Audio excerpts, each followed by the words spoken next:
Sayyidah Aisyah itu menghafal hadisnya Nabi Muhammad lebih dari 10.000 hadis. Jadi beliau meriwayatkan 2.200-an hadis, menjadi perawi yang nomor 4 terbanyak meriwayatkan hadisnya Nabi Muhammad, dan Sayyidah Aisyah menghafal lebih daripada 10.000 hadis. Selain beliau menghafal seluruh Al-Quran berserta dengan sebab nuzulnya, beserta dengan semua hukum yang terkaitan dengannya, beserta dengan semua cerita-cerita yang ada dalam Al-Quran, sampai-sampai diriwayatkan ma ra'aina ahadan, katanya para tabi'in, katanya para sahabat, ma ra'aina ahadan afham fil Quran min Sayyidah Aisyah. Kami tidak pernah tahu ada orang lebih ngerti Al-Quran daripada Sayyidah Aisyah. Sayyidah Aisyah sendiri meriwayatkan tentang dirinya, faqad qara'tul Quran, saya baca Al-Quran, ma min ayah min ayatil Quran, tidak ada satu dari ayat Al-Quran secara keseluruhan melainkan saya tahu kapan turunnya, saya faham sebab nuzulnya, saya ngerti semua hal yang terkait dengan Al-Quran tersebut, dengan ayat tersebut, sampai kepada tata bahasa Arabnya. Keren, perempuan brilian, perempuan jenius dalam Islam. Karenanya nih, orang kalau belajar ilmu fikih gitu ya, dia pasti akan sangat berterima kasih kepada Sayyidah Aisyah. Saya salah satu di antara mereka, teman-teman. Saya banyak sekali belajar ilmu fikih. Dulu bawaan saya tuh kitab I'anatul Talibin, gitu kan. Saya nyaris hafal isi yang ada di dalam kitab I'anatul Talibin tuh 4 jilid, teman-teman. Zaman-zaman saya belajar gitu. Makanya saya nggak tahu-tahu urusan anak itu pindah pondok, anak itu berhenti mondok karena dilamar sama orang, gitu ya. Drama-dramanya anak-anak pondok pesantren dulu itu, saya nggak tahu-tahu, karena saya tuh isinya belajar aja. Bukan karena saya rajin, tapi karena saya seneng. Beda nih, belajar karena cinta dengan belajar karena rajin. Saya nggak rajin belajar, saya pemalas orangnya, tapi saya seneng belajar, teman-teman. Saya seneng belajar, ya. Sayyidah Aisyah tuh senang belajar, cinta belajar. Apa-apa nanya sama Nabi, apa-apa nanya sama Nabi.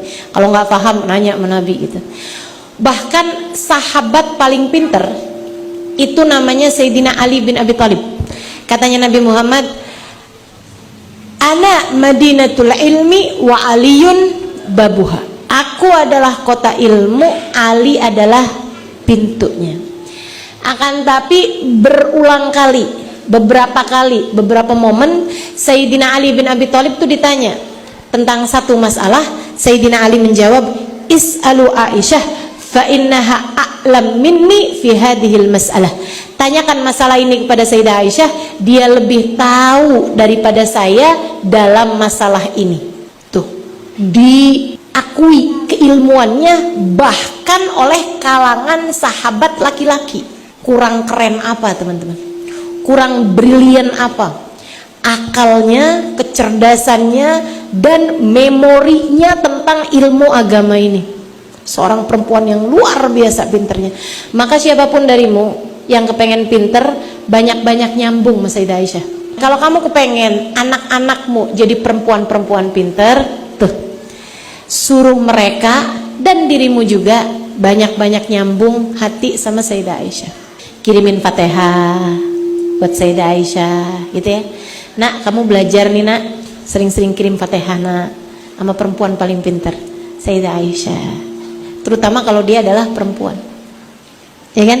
Suruh nyambung, biar nyambung ilmu sama Sayyidah Aisyah radhiyallahu taala anha wa ardhaha. Tuh teman-teman, di antaranya masalah qiraat. Kata Nabi Muhammad, siapa yang nganterin jenazah, ikut nganter jenazah, siapa yang nyolatin jenazah, kalau ada orang meninggal dunia, falahu qiraat, dia dapat pahala 1 qiraat.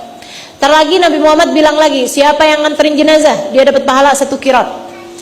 Sahabat-sahabat tuh pada saling nanya, qiraat apaan sih? Kagak ada yang ngerti. Sampai kemudian mereka nanya kepada Sayyidah Aisyah, wahai Sayyidah, ya, Kami banyak sekali mendengar Nabi Muhammad tuh bilang qirat, qirat gitu. Apa sih artinya qirat? Nabi tuh waktu nyebutin siapa yang ikut nyolatin jenazah dia dapat 1 qirat, siapa yang nganterin jenazah sampai ke kubur gitu kan, nungguin sampai dikuburin dia dapat qirat. Itu qirat tuh artinya apa ya Tuhan? Sayyidah Aisyah kemudian mengatakan, qirat itu saya udah pernah nanya sama Nabi Muhammad, itu artinya adalah bimil ijabalil Uhud, setimbangan seberat gunung Uhud. Sahabat begitu dengarnya mereka bilang, faqad dayya'nal qararit. Ya ampun, udah berapa gunung Uhud nih? Udah berapa banyak kirat-kirat yang kita lewatkan begitu aja. Kita kirain kirat tuh seinian gitu, kayak segenggam, apa sekuali gitu ya.